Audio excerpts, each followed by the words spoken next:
Praise the lord, హల్లెలూయా. బాగున్నారా? మరొకసారి దేవుడు ఇచ్చిన అవకాశాన్ని బట్టి దేవునికి వందనాలు చెల్లిస్తున్నాను. మరి ఈరోజు దేవుని వాక్యం వింటే సిద్ధంగా ఉన్నారా?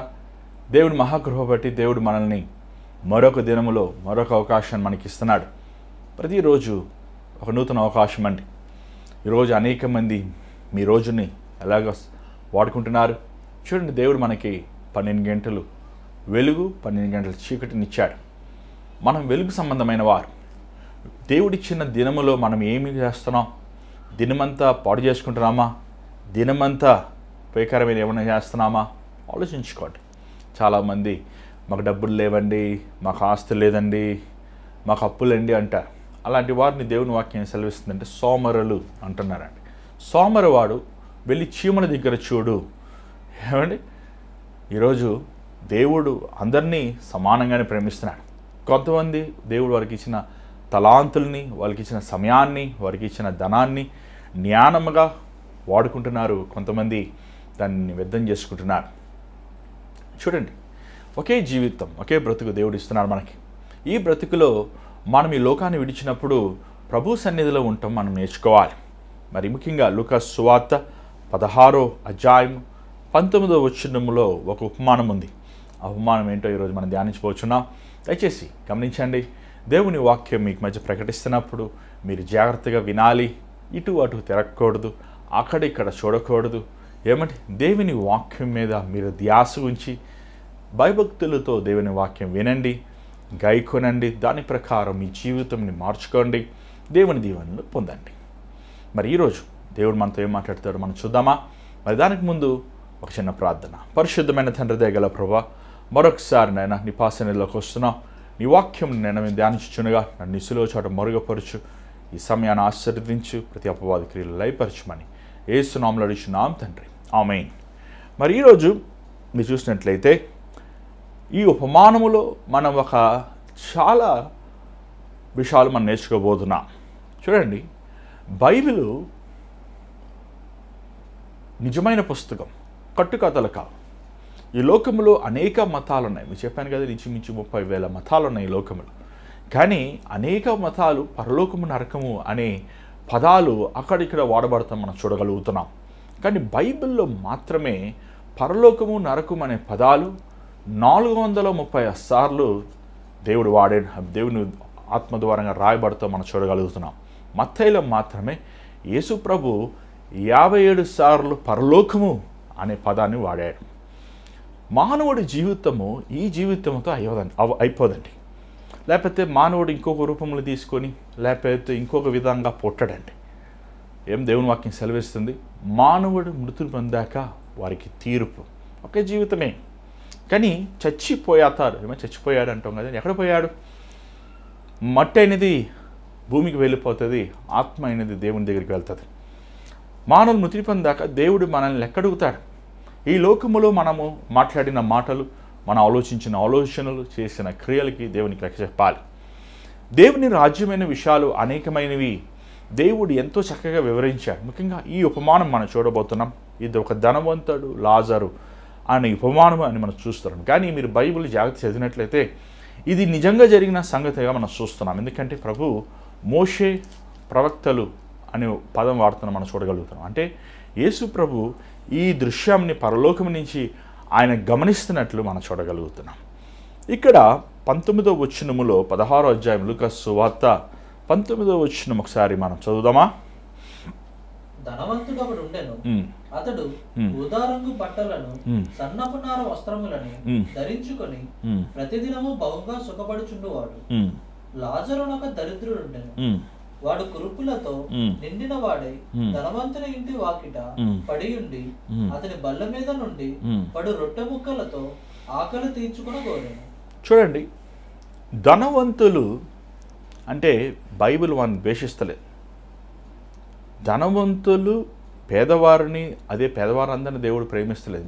ఎందుకంటున్నానంటే వారు పేదవారు అయినా ధనవంతులు అయినా వారు హృదయముని దేవునికి ఇవ్వకపోతే వారు పరలోక రాజ్యానికి వెళ్ళరండి. పేదవాళ్ళందరూ మన జనరల్గా ఏంటంటే వాళ్ళు పేదవాళ్ళు కదా, అందుకే మనం వాళ్ళకి ఇవ్వాలి, ఇస్తుంటాం, కాదంటలేదు.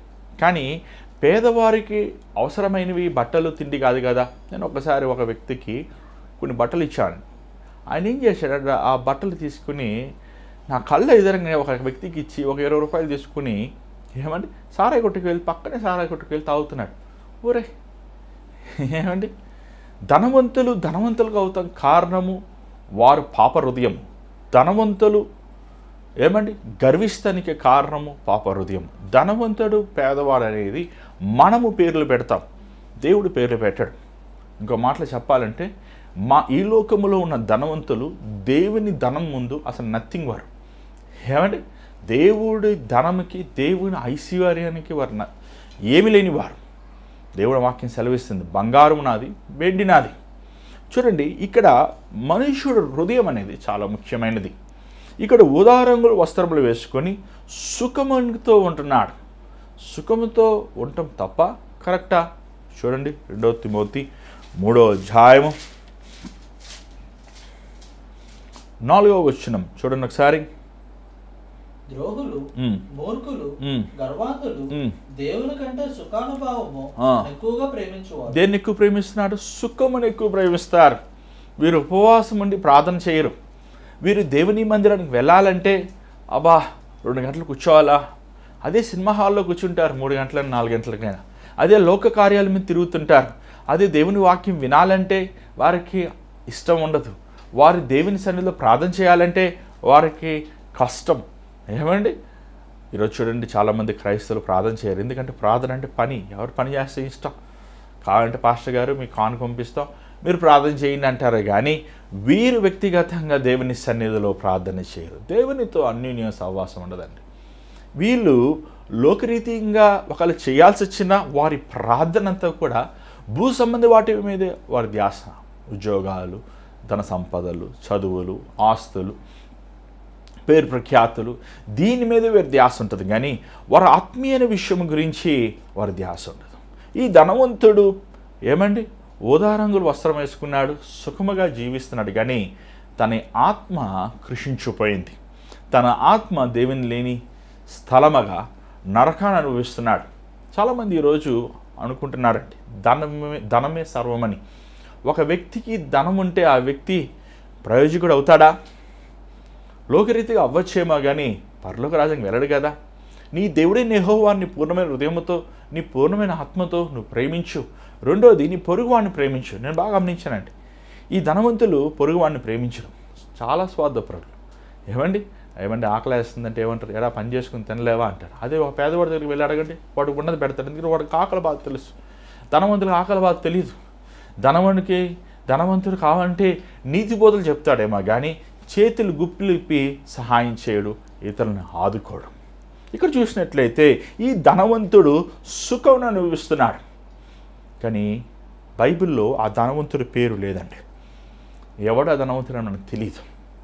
ఏమండి కానీ అక్కడ చూసినట్లయితే తన ఇంటి దావుల పక్కన ఉన్న లాజరు అనే ఒక అడుక్కున్న వాడు చూస్తున్నాం. ఏమండి చాలాసార్లు మనం ఎంతోమంది అడుక్కున్న వాళ్ళని చూస్తుంటాం. వాళ్ళని మీ పేరేంటని అడుగుతామండి. వాళ్ళని అడుగుతామండి మీరేం చేస్తారు, మీరు ఎలా ఉంటారు, ఎక్కడ అడుగుతాము. వాళ్ళని పట్టించుకో. We don't care. వారు అడుక్కున్నవారు అంతే. వీలుంటే డబ్బులు ఇస్తాం, లేకపోతే మనం మౌనంగా వెళ్ళిపోతుంటాం. ఈ అడుక్కునేవారు మనం పెద్ద పట్టించుకోం. ఏమంటే చాలాసార్లు ఈ అడుక్కునేవారు 2 విధాలుగా ఉంటారండి. కొంతమంది ప్రొఫెషనల్ బెగ్గర్స్. ఒకసారి ఈ బెగ్గర్స్కి ఒక ఆయన ఆస్తి ఇంచుమించు 2 కోట్ల రూపాయలు కూర్చిపెట్టాడంట. ఏమండి రోజు పొద్దులేసి ఉద్యోగంకి వెళ్ళే మనకే ఏమండి మౌత్ టు హ్యాండ్ సరిపోతుంది చాలామందికి. కానీ ఈ అడుక్కుని ఇదొక ప్రొఫెషనల్. అన్ని కాళ్ళు బాగుంటాయి, చేతులు బాగుంటాయి, అంత యాక్టర్స్ ఉంటారు. కానీ నేను బాగా గమనించానండి, నిజంగా అవసరతలో ఉన్నవాడు, నిజంగా ఆకలిగా ఉన్నాడు, నిజంగా కృంగిపోయినవాడు, నలిగిపోయినవారు వారు అడగరండి. వారు మూల కూర్చుని ఉంటారు. పాపం వాళ్ళకి అడుగుతానికి కూడా శక్తి ఉండదు. వారికి ఎవరిని వారు పలకరిస్తాను కానీ వారు పాపం మానసికంగా ఆరోగ్యరీతిగా అన్నీ కోల్పోయిన వారుగా వారు ఒక మూల కూర్చొని కుమిలి ఏడుస్తాను నేను ఎంతోమంది చూశాను. అలాంటి వారు నిజమైన వారు. ఈ అడుక్కున్న లేకపోతే ఈ అడుక్కున్నవాడు లాజర్ దేవుని దృష్టిలో విలువైన వాడుగా ఉన్నాడు. అందుకే దేవుడు చూశారంటే తన పేరు రాశాడు, నేను నిన్ను పేరు పెట్టి పిలిచాను. ఈ లాజరు ఏమంటే తనకి కుష్ఠరోగం వచ్చింది. కుష్ఠరోగం అనేది ఒక భయంకరమైన వ్యాధి అండి. వారిని సమాజం నుంచి వెలివేస్తారు. వారికి ఉద్యోగం ఉండదు, వారి సొంత భార్య కానీ భర్త కానీ బిడ్డలకు కానీ రక్త సంబంధాలు వెళ్ళేస్తారు. వారి ఊరు బయటికి పోయి జీవించాలి. అలాగా ఈ కుష్ఠరోగం ఉన్న వ్యక్తి ఆ ధనవంతుడు ఒక బిగ్ ప్యాలెస్, ఆ భవనం బయట తను అడుక్కుంటున్నట్టు చూడగలుగుతున్నాం, లేకపోతే ఆ కురుపులతో బాధపడుతున్నట్లు మనం చూడగలుగుతున్నాం. ఎంత బాధను అనుభవిస్తున్నాడంటే తన గాయముల్లో నుంచి ఆ సీమిడి ఆ రక్తం అంతా కారుతున్నప్పటికీ తనకి శుభ్రం చేసుకుంటానికి కూడా శక్తి లేదన్నమాట. ఎవరు దయ చూపించేవారు లేరు, ఎవరు కనికరించేవారు లేరు. వీధి కుక్కలు వచ్చి తన కురుపులు లాగుతున్నప్పుడు ఎంత అవమానం అండి, ఎంత బాధ, ఎంత వేదన, ఎంత కష్టము ఆ లాజరు అనుభవించాడు. అంత మాత్రమే కాదు ఆ ప్లేట్లో మనం తినేసి ఎంగిలి మెతుకులు ఉంటాయి కదండి, ఆ ఎంగిలి మెతుకులు కుక్కలు పడేస్తుంటారు. అలా రొట్టు ముక్కలు ఎన్ని కుక్కలు పడేసినప్పుడు తను అవి తినేవాడంట. ఎంత భయంకరమైన స్థితి. కానీ లాజరు ఎప్పుడైనా దేవుని దూషించాడా? లాజరు ఎప్పుడైనా కృంగిపోయాడా? ఎందుకు ప్రభా నన్ను ఇలా చేసావు, ధనవంతుని అలా చేసావు, నన్ను ఇంతగా ఇలా చేసావు? చాలామంది డిప్రెషన్లో ఉంటారు. ఇదే డిప్రెషన్ పోల్చుకుంటుంటారు. వాడిని చూడు మంచి జాబ్ ఇచ్చావు, వాడు చూడు మంచిగా వాడిని సెటిల్ చేసావు, నా బతుకేంటి నాయనా, నన్ను ఎందుకు ఇలా చేసావు అని చాలామంది కుమిలి ఏడుస్తుంటారు ఇతరులను చూసి పోల్చుకొని. కానీ లాజరు అలా పోల్చుకోలేదే. లాజరు ధనవంతుని చూసి లేకపోతే బాధపడలేదే. లాజరుకి నా దేవుడు నన్ను ఏం చేసినా పర్వాలేదు, నా దేవుడు నన్ను చూస్తున్నాడు, నా దేవుడు ఉన్నాడు, ఆకాశంలో ఉన్నాడు, ఆయన కృప వల్ల నేను బ్రతికున్నాను అని దేవునికి కృతజ్ఞతగా ఉన్నాడండి.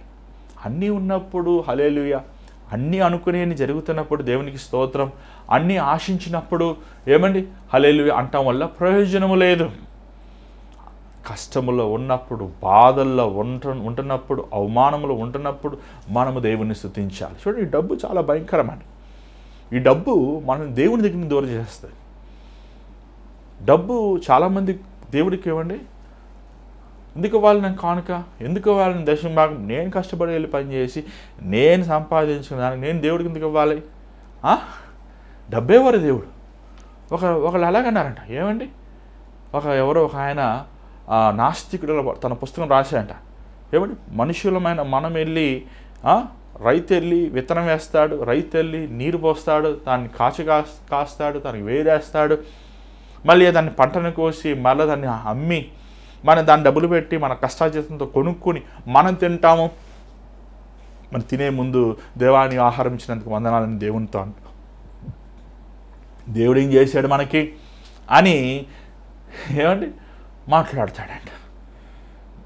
రైతు విత్తనం వేశాడు, విత్తనం వేసింది మొలిచేలా చేసేది ఎవరు? దేవుడే కదా. విత్తనం వేస్తాం గొప్ప, విత్తనముని ఆహారముగా మారుస్తాము గొప్ప. ఈరోజు చాలామంది దేవునికి ఇచ్చే విషయంలో నమ్మకమైన వారు. డబ్బేవారు దేవుడికి ఇవ్వాలని లెక్కలేసిస్తారు. ఎంత పిసిని కొట్టాలంటే అంత పిసిని కొట్టాలి కావాలంట. అసలు మీకు మనసాక్షి ఉందా? ఒకప్పుడు నీ జీవితంలో అప్పుల్లో ఉన్నప్పుడు, వేదనలో ఉన్నప్పుడు, బాధలో ఉన్నప్పుడు నీకోసం దేవుని సేవకులు ప్రార్థన చేసి కన్నీరు కార్చి నిన్ను బలపరిచి నడిపిస్తే దేవుడు చేసిన మేలు మర్చిపోతున్నారంట చాలామంది. ఎంతమంది అలాంటి వారు ఉన్నారు. ఒక విత్తనం మనం వేస్తున్నాం, ఆ విత్తనం ఫలము తినటానికి ఆ కావలివాడికి లేకపోతే ఆ తోటమాలకి అధికారం లేదా? ఎందుకు ఇవ్వాలి దేవుడికి ఎందుకు మేము చేయాలి అని విర్రవీగిపోతున్నారు ఈరోజు చాలామంది. నా పరిచయలో ఇన్ని సంవత్సరాలు 13 సంవత్సరాల పరిచయలు అండి, కొన్ని వందల మంది కోసం నేను ప్రార్థన చేశానండి. వందల మంది కోసం, అనేక మంది ఉద్యోగములు ఆర్థికమైన ఇబ్బందులు, అప్పులు, వ్యాపారముల్లో పడిపోతాము, స్థలాలు అమ్ముడుపోకుండా ఉంటాము. అయ్యా ప్రార్థన ఎంతమంది ప్రార్థన. ఒక 100 మందిలో ఒకటి కానీ ఇద్దరు కానీ తిరిగి వచ్చి అయ్యా దేవుడు చేసిన మేలుకు వందనాలను ఒక చిన్న కానుకిస్తారండి. అందరూ ఎవరండి కాను? కాబట్టి హాస్పిటల్ బిల్లు ₹1,00,000 కడతాను సిద్ధపడతారేమో కానీ అరే దేవుని సేవకుడు ప్రాణం అపాయం ఉన్నప్పుడు దేవుడు మేలు చేశాడు అని ఒక కృతజ్ఞతగా దేవుడికి ఒక కానుక ఇవ్వాలి. దేవుడి నామాన్ని మనము గణపరచాలి, దేవుని సేవకులు మనం విలువగా ఎంచాలి.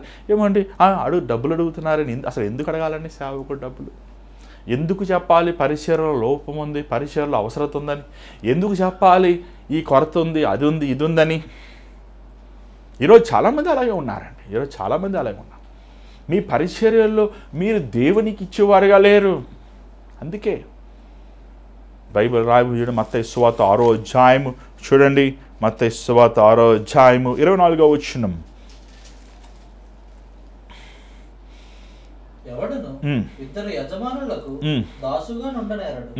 అతడు ఒకరిని ద్వేషించి ఒకరిని ప్రేమించును, లేదా ఒకరిని పక్షంగా నుండి ఒకరిని తృణీకరించును. మీరు దేవునికిని సిరికిని దాసులుగా ఉండనేరరు. మీరు దేవునికిని సిరికిని దాసులుగా ఉండనేరరు. ఎలా ఉంటారు దాసులుగా? మీరు ఇద్దరు దాసులు, ఇద్దరు రెండు చోట్ల మీరు దాసులుగా ఉండొచ్చండి. ఎవరు మీ యజమాని? డబ్బా దేవుడా? బైబిల్లో రాయబడి ఉంది మొదటి తిమోతి 6వ అధ్యాయం 10వ వచనము చూడండి. దయచేసి చూడండి. మొదటి తిమోతి 6వ అధ్యాయం 10వ వచనం. ఎందుకనగా ధనాపేక్ష సమస్తమైన కీడులకు మూలము. ఏమంటే ధనాపేక్ష సమస్తమైన మూలముకు, సమస్తమైన కీడులకు మూలము. Money is the root of all evil. ఎక్కడ డబ్బు ఉందో అక్కడ దెయ్యం ఉందండి. తెలుసా మీకు? ఈ డబ్బు అనేది భయంకరమైన సాతాను. అది దాని జాగ్రత్తగా మనం వాడాలి. ఆ డబ్బును నువ్వు దేవునికి కోసం నీ ఇవ్వలేకపోతే, నువ్వు దేవుడిని ప్రేమించలేకపోతే, నువ్వు ఎలాగ నువ్వు ప్రభువు నిన్ను ప్రేమిస్తావు అసలు? ఏమంటే నీ హృదయంలో ఒకటి డబ్బు అన్న ఉండాలి, లేదా దేవుడు అన్న ఉండాలి. ఈరోజు చాలామంది ఆ డబ్బు కోసము మనస్తాపములు, గొడవలు, కొట్లాటలు, డబ్బు నిమిత్తము ఒకరినొకరు విభేదాలు, ఒకరితో ఒకరు ఆయాసములు, డబ్బు కోసము ఏమంటే దేవుని దూరం అయిపోతాము, చెడు వ్యసనాలకు బానిస అయిపోతాము. ఈరోజు డబ్బు ముఖ్యమా, ప్రాణం ముఖ్యమా? డబ్బు ముఖ్యమా, యేసే ముఖ్యమా? డబ్బే ముఖ్యమైనది. కానీ ఆ దరిద్రుడు ఆయన లాజరు డబ్బు కాదు దేవుడు ముఖ్యమన్నాడండి. నా దేవుడు ముఖ్యం. ఈ జీవితం ఎలాగా నేను కృషించిపోతా, నేను ఎంత మంచి ఆహారం తిన్నా, ఎంత విటమినైజ్డ్ ఫుడ్ తిన్నా, ఎన్ని ఏమంటే విటమిన్ సప్లిమెంట్స్ తీసుకున్నా, నేను ఈ లోకంని విడిచి వెళ్ళిపోవాలి. మనుషులు అర్థం చేసుకోరేంటి? రాణి గారు, క్వీన్ విక్టోరియా, క్వీన్ ఎలిజబెత్ గారు 96 సంవత్సరాలు బతికి, 96 సంవత్సరాలు బతికి ఇంకో 4 సంవత్సరాలు అనుమతించాడా? వాళ్ళ ఆయన 99 సంవత్సరాలు, ఇంకో సంవత్సరం అనుమతించాడా? లేదు. అంతే. నువ్వు 96 సంవత్సరాలు బతికినా, 100 సంవత్సరాలు బతికినా, నువ్వు రాణివైనా రాజు అయినా ఈ లోకాన్ని విడిచిపెట్టాలి. నువ్వైనా నేనైనా ఈ లోకంకి ఒక రాజు టాటా బాబాయ్ చెప్పాలి. ఏదో భవిష్యత్తు కోసం సిద్ధపరచుకోవాలని నీ ప్రాణంలో దేవునికి ఇవ్వకుండా, నీ హృదయముని దేవునికి సమర్పించుకోకుండా, నీ జీవితముని దేవునికి ఇవ్వకుండా మీరు ఎంతమంది ఈరోజు మీ జీవితాన్ని పాడు చేసుకుంటున్నారు? ఇక్కడ చూసినట్లయితే 22వ వచనం చూడండి ఒకసారి. ఆ దరిద్రుడు చనిపోయి దేవదూతల చేత అబ్రహాము రూపును ఆనుకొనుటకు కొనుపోబడెను. ధనవంతుడు కూడా చనిపోయి పాతి పెట్టబడెను. అప్పుడు అతడు పాతాళములో బాధపడుచు చదవండి. కన్నులెత్తి దూరము నుండి చూచి చదవండి. అబ్రహాము నుండి అతని రొమ్మును ఆనుకుని ఉన్న లాజరును చూచి, తండ్రివైన అబ్రహామా, నా యందు కనికరపడి తన వ్రేలికొనను నీళ్లలో ముంచి నా నాలుకను చల్లార్చుటకు లాజరును పంపుము. చాలు. ఇక్కడ చూసినట్లయితే సమయం, ద టైమ్ హాస్ కమ్. ప్రసంగిలో మనం చూస్తున్నాం. సమయం ప్రతిదానికి. పుడతానికి ఒక సమయం ఉంది, చేస్తానికి ఒక సమయం, నాటుతానికి ఒక సమయం ఉంది, ఏమంటే కోస్తానికి ఒక సమయం ఉంది. సమయం, ద టైమ్ హ్యాస్ కమ్. నీ సమయం వచ్చి చూడండి. పుట్టిన సమయం, మరణించే సమయం దేవుడు నియమించాడండి. ఈ మధ్యలో ఉన్నది మనకిష్టం. దేవుడు నీవు ఎట్ట బతుకురా అని మనకి ఫ్రీడమ్ ఇచ్చాడు దేవుడు. పుట్టినది, మరణించేది ఏ మానవుడు తీర్మానం చేయలేదు, దేవుడు మాత్రమే తీర్మానం చేశాడు. కానీ ఈ మధ్యలో ఉన్న సమయం అంతా మనం ఏం చేస్తున్నాం? ఈ సమయం అంతా మనం ఎలా దేని వాటి మీద మనం పెట్టుబడి పెడుతున్నాం? విధమైన వాటి మీద పెట్టుబడి పెడుతున్నాం, ఉద్యోగాల మీద, చదువుల మీద, లోక సంపదల మీద పెట్టుబడి పెడుతున్నాం. కానీ మన ఆత్మరక్షణ ఎదుట మనం పెట్టుబడి పెడుతున్నామా? మన మారుమనసు యందు, దేవుని భయభక్తులు యందు, దేవుని వాక్యమందు, ప్రార్థన యందు మనము పెడుతున్నామా మన సమయాన్ని? ఈ లోకమే సర్వం అనుకుంటున్నాడు. సాతాను ఇచ్చే భ్రమ ఏంటంటే ఈ లోకమే సర్వం, this world is forever. No, ఈ లోకం సర్వం కాదు, క్రీస్తు సర్వము. క్రీస్తు రాజ్యము నిరంతరమైనది. ఏమంటే మరణించాడు. మరణించిన వెంటనే దేవదూతలు లాజర్ని కొనిపోయినాయి అంట. ఏమండి, ఈ దేవదూతలు గార్డియన్ ఏంజల్స్. దేవుడు ప్రతి ఒక్కరి రక్షించబడి బాప్తిజం తీసుకున్న ప్రతి ఒక్కరికి దేవుడు తన దేవదూతలను ఇస్తాడండి. ఈ దేవదూతల పని ఏంటంటే మనల్ని కాచి కాపాడటానికి, ఈ పాపమురికి లోకములో ప్రభువు కోసం నడుస్తానికి సహాయం చేసేవి. ఈ దేవదూతల పని ఏంటంటే మనం మరణించాక ఈ దేవదూతలు మనల్ని తన పరలోక రాజ్యం తీసుకెళ్తారు. చాలామంది భక్తులు, గొప్ప గొప్ప సేవకులు, వారు మరణించినప్పుడు ఏం చెప్తారు? I'm seeing the angels. దేవదూతలు చూస్తున్నాను, దేవదూతలు కనబడుతున్నారు నాకు. చాలాసార్లు చాలామంది మరణ పడక మీద ఉంటుంటారు. నేను అడుగుతానమ్మా, మీకు ఏమైనా కళలు వస్తున్నాయా? నేను చూస్తున్నానయ్యా, దేవుడిని చూస్తున్నాను, దేవుని సన్నిధిని చూస్తున్నా, ఇక నా కోసం వేచి ఉన్నాయి దేవదూతలు అంటారు. చాలామంది చెప్తే విన్నాను. కొంతమంది అంటారు, మా పాస్టర్ గారు వచ్చి ఉన్నారయ్యా. ఏ పాస్టర్ గారమ్మా? నేను చిన్నప్పుడు ఉన్న పాస్టర్ రక్షణ నడిపాను, ఆయన నా కోసం నన్ను తీసుకెళ్తాను రెడీగా ఉన్నారయ్యా. నా బంధువులు, నా నాన్నగారు, మా అమ్మగారు ప్రభువుని నమ్ముకున్నారు, వారు రెడీగా ఉన్నారయ్యా. ఎంతో నేను పరలోకానికి వెళ్ళిపోతానయ్యా.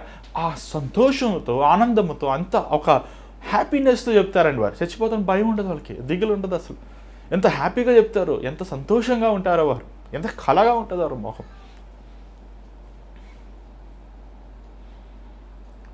నీకు అనిశ్చిత ఉందా? ఇవి చూసినంటే దేవదూతలు తనని వారి లాజర్ని తీసుకువెళ్ళి, అలాగే దెయ్యాలు కూడా ఉంటాయండో. దీనిపైన రా, ఇష్టం వచ్చారు, తాగా కదా, ఇష్టం వచ్చి యాసాలేసా కదా. పాపం అనుకున్నా చూడండి, దేవదూతలు తీసుకెళ్ళిపోతున్నట్టు ధనవంతుడు కూడా అనుకున్నాడు దేవదూత నన్ను కూడా తీసుకెళ్తా. లేదు, కుట్టి సైతాన్లు పట్టుకొని ఈడ్చుకుంటే తీసుకెళ్ళి పాతాళలోకానికి. చాలాసార్లు చాలామంది ధనవంతులు చచ్చిపోయినప్పుడు ఎన్ని లైవ్ టెలికాస్ట్లు ఇస్తుంటారు, టాన్ టాన్ టాన్ ఆ మ్యూజిక్లు. అక్కడ ఎంత ఆ సమాధి పెట్టులో ఫ్లాగులు, ఆ టుపాకులు పట్టుకుని గాల్లో పెలుస్తుంటారు. ఎన్ని సెల్యూట్లు ఇస్తుంటారు, ఎన్ని లోక మర్యాదలు చేస్తుంటారు. కానీ తన ప్రాణమైతే నరకమే, డైరెక్ట్ నరకం. ప్రాణం ముఖ్యమా, శరీరం ముఖ్యమా? నీ శరీరం ఎన్ని ఘనతలైనా, ఎన్ని ఘనత కార్యాలు జరిగినా, ఒకసారి అంట ఒక పిసిని కొట్టి భర్త భార్య కూడా ఇవ్వడంట. అసలు పిల్లల సంగతి పక్కన పెట్టండి, ఎవరికి పిల్లి కూడా బెచ్చం పెట్టండి. అలాగా పిసిని కొట్టాడు, బాగా సంపాదించుకుంటూ వీలునామా రాసుకున్నాడు. వీలునామాలో తను ఒక ఖరీదైన కారు కొనుక్కున్నాడు, ₹1,00,00,000 పెట్టి కారు కొనుక్కున్నాడు. ఆ బెంజ్ కారు మరి ఏ కారు మనకు తెలియదు. ఆ కారులో ఆయన రాసుకున్నాడంట, నేను సమాధి చేయనప్పుడు నా కారు కూడా నాతో పాటు సమాధి చేయబడాలని వీలునామాలు రాసుకున్నాడు. రాసుకుంటే వాళ్ళ భార్య ఏం చేసిందంటే, అవునండి లాయర్ గారు, అయిన కారు అంతా చాలా ప్రేమించారు, ఇష్టపడ్డారు, అలాగే చేద్దామని చెప్పి ఆయన సమాధి పెట్టిలో కారు తాళం పెట్టి సమాధి చేశారంట. ఏంటంటే కారు తాళం పెట్టి, తాళం ముఖ్యం కదా, కారు తాళం పెట్టి సమాధి చేశారంట. పిచ్చోళ్ళు. నీకు తెలుసండి, ఈ లోకంలో నువ్వు మరణించినప్పుడు దిగంబడిగా వచ్చాను, దిగంబడిగా మనం వెళ్తాం. నీకు ఇష్టమైన బట్టలు, నీకు ఇష్టమైన నా చేయరా, నాది గొడవ వేసేసుకుంటారు కొంతమంది. వాళ్ళ వస్తువులు ముట్టుకుంటే, నా బైక్ ముట్టుకుంటే, నా కారు ముట్టుకుంటావేంట్రా, ఏంటి నా వస్తువులు ముట్టుకుంటా, నా డబ్బులు ముట్టుకుంటావేంటి, నా నా నా నా నా ఏముంది? నీ శరీరమే టెంపరీ, నీ జీవితమే టెంపరీ, నా అనేది ఏం లేదు. ధనవంతుడు కూడా మరణించాడు, పాతాళలోకానికి వెళ్ళిపోయాడంట. ఇంగ్లీష్లో హెయిట్స్ అని ఉంది. పరలోకము, నరకము. హెయిట్స్ అనేది ఇట్స్ ప్రీ దేవుని ముందున్న నరకం ముందున్న స్థలం అది. ప్యారడైజ్ అనేది దేవుని సింహాసనం ముందున్న గార్డెన్. Paradise means garden. పరలోకంకి ముందున్న ఒక గార్డెన్. ఈ దీనిని ఎంతోమంది ఏదో కాంట్రవర్షియల్గా మాట్లాడుతుంటారు చూడండి. ఎవడు పరలోకానికి వెళ్ళి తిరిగి వచ్చి రాసింది లేదు. ఓకేనా, బైబిల్లో మనకి రాసిన వరకు కొంతవరకే. మన ఖచ్చితంగా నేను పరలోకంకి వెళ్తాను, పరలోకంకి వెళ్ళి మనం ఆడ మాట్లాడుకుందాం. ఒకవేళ మీరు పరలోకానికి వస్తే, ఒకవేళ ఎవరైనా మీరు నరకానికి వెళ్తే మీరు అక్కడికి వెళ్ళి మీరు దాన్ని ఫైనలైజ్ చేసుకోండి. చూడండి, అక్కడ బైబిల్లో ఉన్నది ప్రభు మనకి ఎంతవరకు తెలియపరచాలి అంతవరకు తెలియపరిచాడు. పరలోకం అంటే 2 భాగాలు ఉంటాయి, 3 భాగాలు ఉంటాయి, 4 భాగాలు ఉంటాయి. అక్కడికి వెళ్తే ఇంకా మళ్ళీ మనం ఇక్కడ ఉన్నవారు అక్కడికి, అక్కడ ఉన్నవారు ఇక్కడ రాలేరు.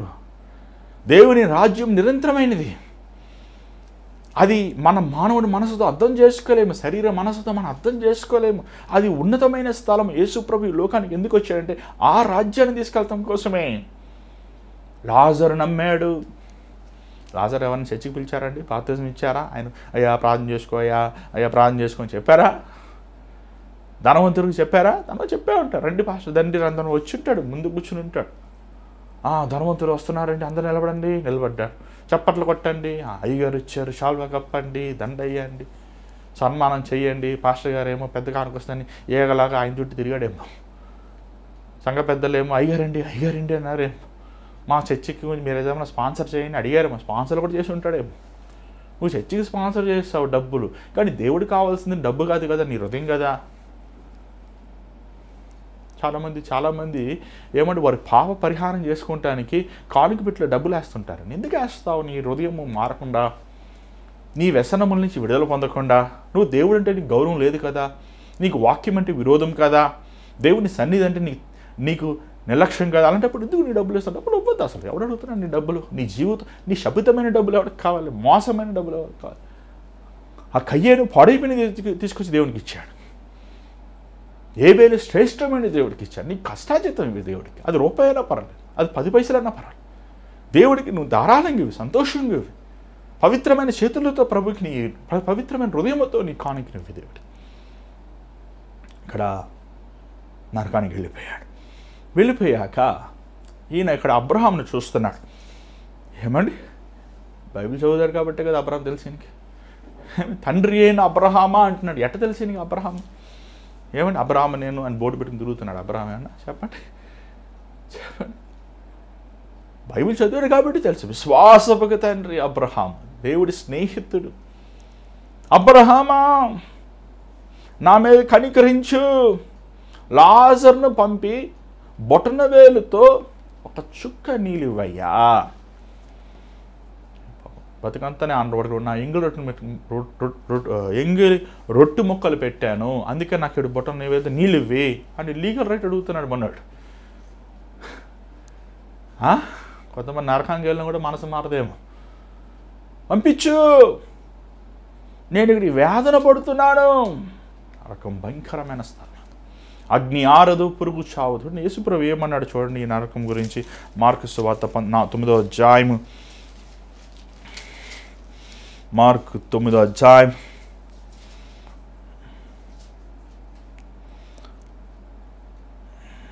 43వ వచనం చదవండి ఒకసారి. చదవండి. నీ చెయ్యి నిన్ను అభ్యంతరపరిచిన యెడల దానిని నరికివేయుము. నీవు 2 చేతులు కలిగి నరకములోని ఆరని అగ్నిలోని పోవుట కంటే అంగహీనుడవై జీవంలో ప్రవేశించుట మేలు. నీ పాదం నిన్ను అభ్యంతరపరిచిన యెడల దానిని నరికివేయుము. 2 పాదములు కలిగి నరకములో పడివేయబడుట కంటే కుంటివాడై నిత్య జీవంలో ప్రవేశించుట మేలు. నిన్ను నీ కన్ను నిన్ను అభ్యంతరపరిచిన యెడల దాన్ని తీసి పారవేయము. 2 కన్నులు కలిగి నరకంలో పడబోయేటవాడు కంటే ఒంటి కన్ను గలవాడవై దేవుని రాజ్యంలో ప్రవేశించుట మేలు. అసలు ఎంత కఠినమైన బోధండి అయితే. చెయ్యి దాని చెయ్యి నరికేసుకుంటాడండి. నరికేసే. ఈ చెయ్యి మన సిగరెట్లు తాగుతుందంటే సారే వాడు నరికి పడేసే. నీ కాలు వ్యభిచార గృహాలు పరిగెడుతున్నాయి అంటే, చెడు కార్యాలు స్థలాలు పరిగెడుతున్నాయి, ఇతరులు హాని నరికి పడే. నీ కళ్ళు అపవిత్రతను చూస్తుందంటే, అశ్లీలమైన దృశ్యాలు చూస్తున్నాయంటే కామీచలు తీసిపడేసే. అంటే దేవుడు ఏమంటున్నాడంటే, నీ కళ్ళు లేకపోయినా, చేతులు లేకపోయినా, కాళ్ళు లేకపోయినా బెటర్. ఎందుకంటే ఏమండి, అగ్ని ఆరదు, పురుగు చావదు అనే స్థలానికి నువ్వు వెళ్ళకుండా, నరకానికి నువ్వు వెళ్ళకుండా తప్పించబడటానికి ఆస్కారం ఉంది.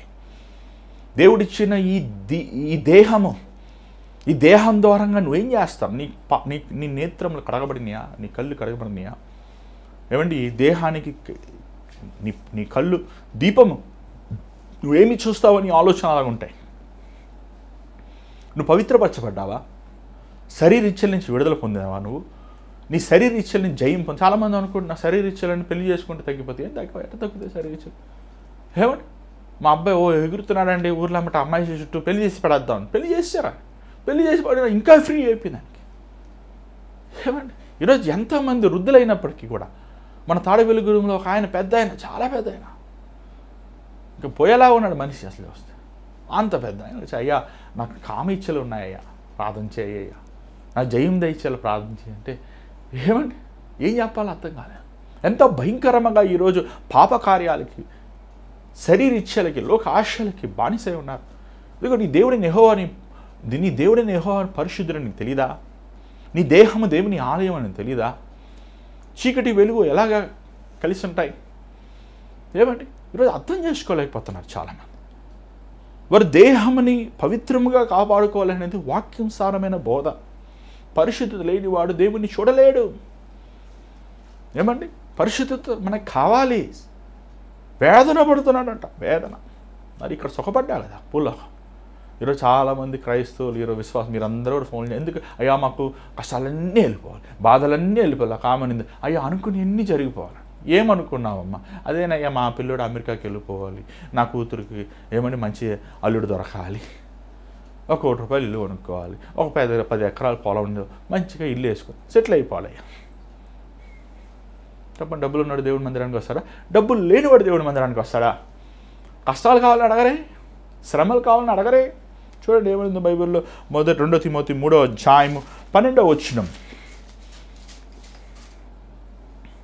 యా చదవండి.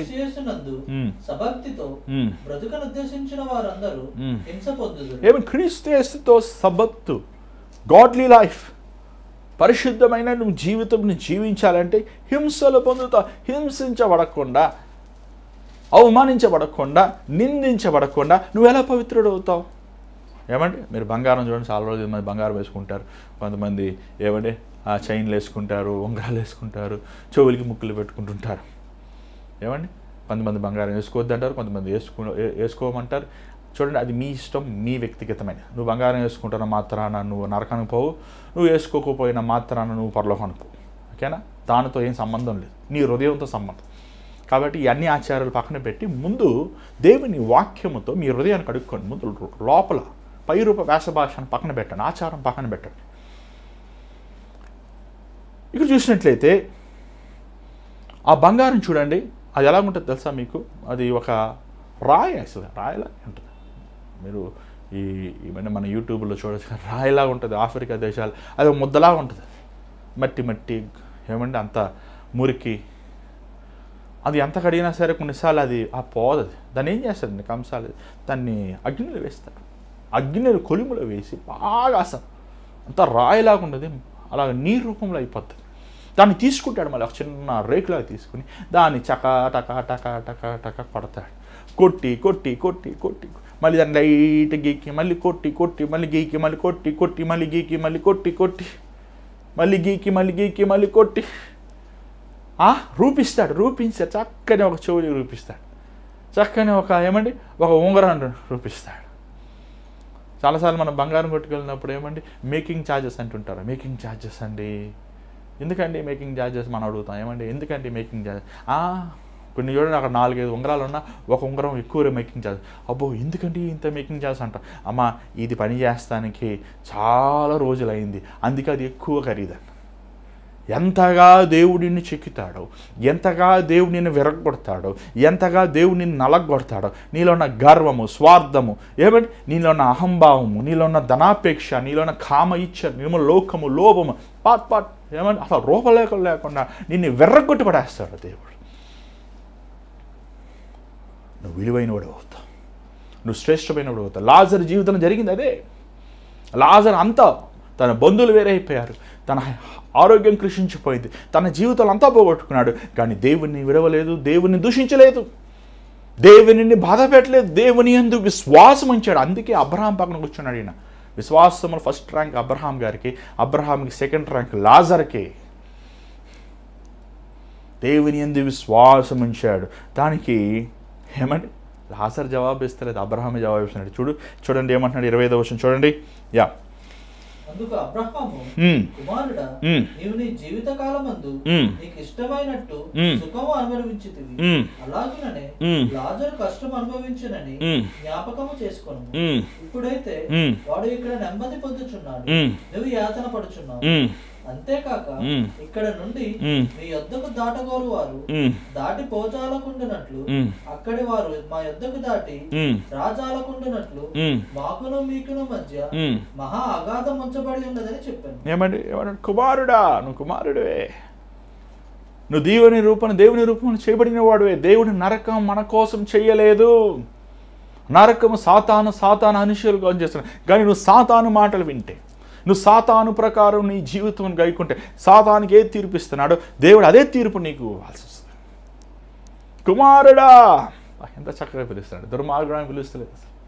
కుమారుడా, నీ దినములో నువ్వు మంచి వాటిని అనుభవించావు, కానీ లాజరు వేదన, బాధ, కష్టాలు అనుభవించాడు. కానీ ఇక్కడ అతను ఏం పొందుతున్నాడు? ఆదరణ పొందుతున్నాడు, కంఫర్టెడ్. ఒక తల్లి ఆదరించినట్లు నేను ఆదరిస్తాను, నీ ఎదుట నీ ముందు వెళ్ళి పర్వతములు సమం చేస్తాను. దుఃఖపడేవారు ధన్యులు, చూడండి వారు ఓదార్చబడుదురు. ఆ మాట చూడండి, మత్తయి సువార్త 5వ అధ్యాయము. ఏమండి, మత్తయి సువార్త 5వ అధ్యాయము 4వ వచనం.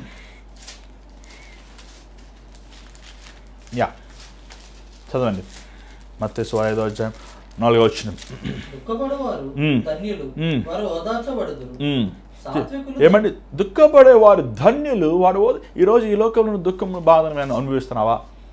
సంతోషించు, దేవుడు నిన్ను ఆదరించబోయే దినము ఉన్నాయి. చూడండి, బైబిల్ ఆ మాట చూస్తున్నాం. మన ప్రకటన గ్రంథం 21 ఏమండి 4వ వచనం. దయచేసి మీ బైబిల్ మీరు చూడాలి. ప్రకటన గ్రంథం 21 4వ వచనం మాతో పాటు మీరు కూడా చూడండి దయచేసి. ఎస్, ఆయన వారి కన్నుల ప్రతి బాష్ప బిందువును తుడిచివేయును, మరణం ఇక ఉండదు, దుఃఖమైనను ఏడుపైనను వేదనైనను ఉండదు. మొదటి సంగతులు గతించిపోయేనని సింహాసనంలో నుండి వచ్చిన గొప్ప స్వరం చెప్పుట విని. ఏమండి, లేదు, ఇంకా బాధ లేదు, వేదన లేదు, కన్నీరు లేదు, దుఃఖం లేదు, సంతోషం, సమాధానం, ఉల్లాసం. ఆహా, దేవుడు ఎంత కృప కలిగిన వాడండి. ఇక్కడ చూసినట్లయితే నరకములో కూడా భయంకరమైన స్థలం, అది భయంకరమైన స్థలం అండి.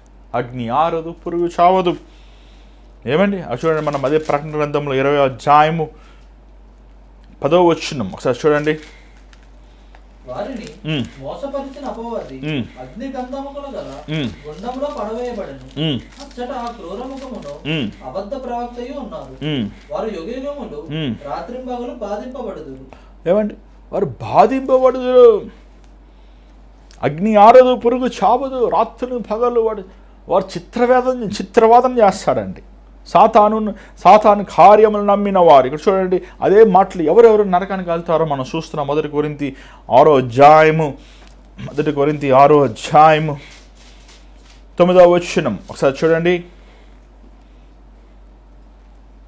అన్యాయస్తులు దేవుని రాజ్యమునకు వారసులు కానేరని మీకు తెలియదా?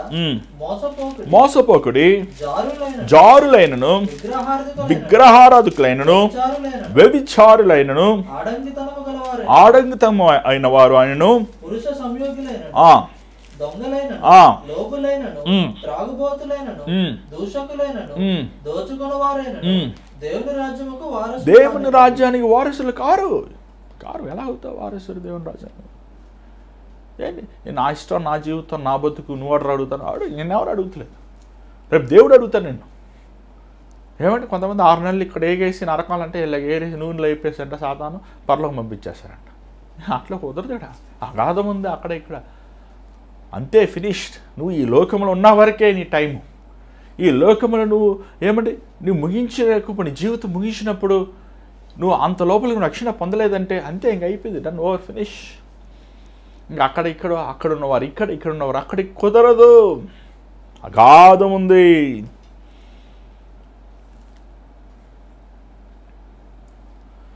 ఇరవై 27వ వచనం చూడండి, మత్తయి 16:27. చదవండి.